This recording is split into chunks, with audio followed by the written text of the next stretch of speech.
आधुनिक युग के महर्षि, वेदोद्धारक, युग प्रवर्तक, जिनके साथ हम कितने विशेषण लगाएं, महर्षि दयानंद सरस्वती जी के जीवन को जब हम देखते हैं, ऐसा आग्रह, ऐसा पौरुष, ऐसी आस्तिकता, ऐसी ऋषित्व की भावना, ऐसी सत्य को स्थापित करने की स्थिति अगर आपको एक साथ कहीं देखनी है, जहां पर सत्य से कोई समझौता नहीं, केवल और केवल वैदिक ज्ञान को प्रामाणिक मानने का जिनके अंदर भाव है, ऐसे महर्षि दयानंद सरस्वती जी, जिन्होंने एक अंधकार युग में प्रकाश की किरण फैलाने का कार्य किया, जिन्होंने लोग वेदों को भूल गए थे, वेदों से भटके हुए रास्ते से जो समाज चला जा रहा था, उस समाज को वेदों के मार्ग पर लाने का कार्य किया, जिनके जीवन को एक एक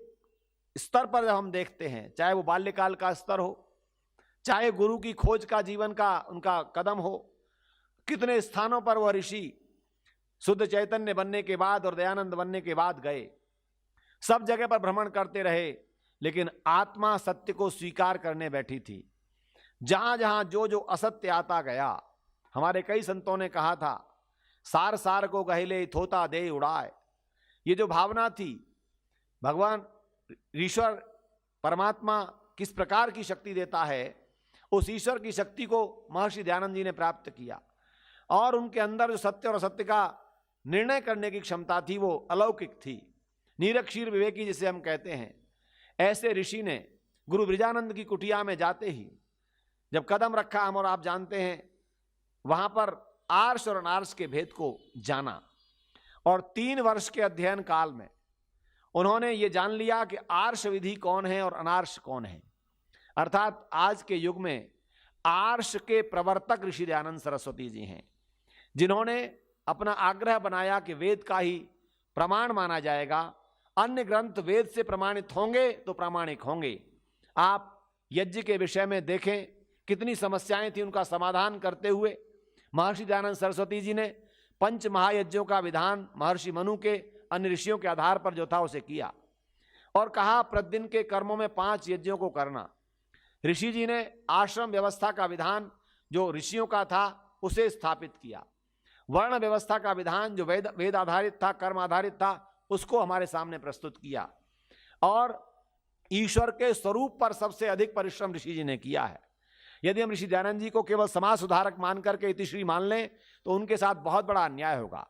ऋषि जी ईश्वरवादी हैं, और ईश्वर के उस स्वरूप को सत्यार्थ प्रकाश में वर्णित करते हुए अपने उपदेशों में, अपने प्रवचनों में हर स्थान पर वो कहते हैं, सच्चा ईश्वर जो हमारा सर्वरक्षक है, दयालु है, न्यायकारी है, ऐसा ईश्वर संसार में जन्म लेने की उसको आवश्यकता नहीं। उन्होंने इन सब भ्रांतियों को निकाला। अर्थात आज हम ऋषि जी को जानना चाहते हैं तो उनके सिद्धांतों को जाने। त्रैतवाद का सिद्धांत, एक ईश्वरोपासना, कर्म आधारित वर्ण व्यवस्था और आश्रम व्यवस्था, 16 संस्कारों के द्वारा मनुष्य जीवन का निर्माण। ईश्वरोपासना अगर उत्कृष्ट कोटि की देखनी है तो आर्याभिविनय के एक एक मंत्र को पढ़ करके हम देखते हैं, जहां पर ऋषि ने भक्ति भाव को उड़ेल दिया है।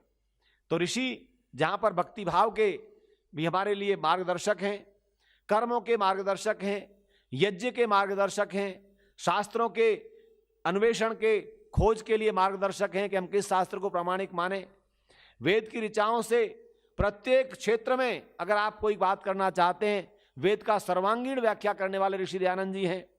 स्त्री जाति के उद्धारक ऋषि दयानंद जी हैं, अछूतोद्धारक ऋषि दयानंद जी हैं, हमारे दलित भाइयों को समाज में उच्च स्थान देने वाले ऋषि दयानंद जी हैं।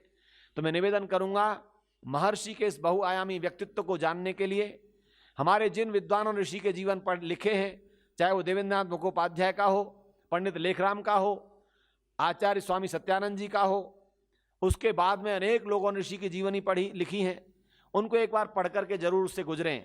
ऋषि आपको अलौकिक प्रतीत होंगे, ऋषि का त्याग आपको अद्वितीय अप्रतिम होगा। ऋषि जी ने जीवन की रक्षा कभी उद्देश्य नहीं माना, सत्य की रक्षा उद्देश्य माना। शरीर में जितनी बार जहर उनको 17 बार विष दिया गया, लेकिन वो सत्य के मार्ग से कभी पतित नहीं हुए।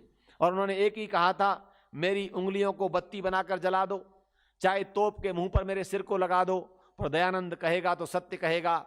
यदि कोई इस वाक्य को ही स्वीकार करे केवल, कितनी बड़ी बात है। कोई आग्रह नहीं है, असली सत्याग्रह का प्रारंभ करने वाले महर्षि दयानंद हैं। अगर आप कहें सत्याग्रह का प्रारंभ कहाँ से हुआ तो महर्षि दयानंद जी से। स्वतंत्रता की ज्योति कहाँ जली तो ऋषि दयानंद जी से। वेद की ज्योति कहाँ जली तो ऋषि दयानंद जी से। आधुनिक युग में यज्ञ की ज्योति कहाँ जली तो ऋषि दयानंद जी से। कृण्वन्तो विश्वमार्यम का उद्घोष किसी ने सच्चे अर्थों में किया तो ऋषि दयानंद जी ने। आइए ऋषिवर देव दयानंद के इन बहुआयामी कार्यों को देखते हुए हम ऋषि के सैनिक बन सकें, ऋषि के इस मिशन में सैनिक बन करके कार्य कर सकें। और एक भावना जरूर रखना, संगच्छध्वम संवदध्वम संभो मनांसि जानताम देवा भार्गम यथा पूर्वे सम जानना उपासते। प्रेम से मिलकर चलो बोलो सभी ज्ञानी बनो, पूर्वजों की भांति तुम कर्तव्य के मानी बनो। ये संदेश ऋषि दयानंद जी ने दिया है। मैं कुछ नहीं हूं ये कहने वाले ऋषि हैं। मेरे पास जो कुछ है सब ब्रह्मा से लेकर जैमिनी पर्यंत है। महर्षि वेद व्यास के शिष्य जैमिनी थे। जैमिनी के बाद ऋषि जी ने देखा कोई ऋषि नहीं आया और उन्होंने जैमिनी को अंतिम ऋषि मान करके सारी बातें कहीं। तो आइए ऋषि परंपरा के उद्घोषक ऋषि दयानंद जी को स्मरण करें और स्वयं जो ऋषि बन करके हमारे मार्गदर्शक हैं ऐसे ऋषि को नमन करें, वंदन करें। ओम शम।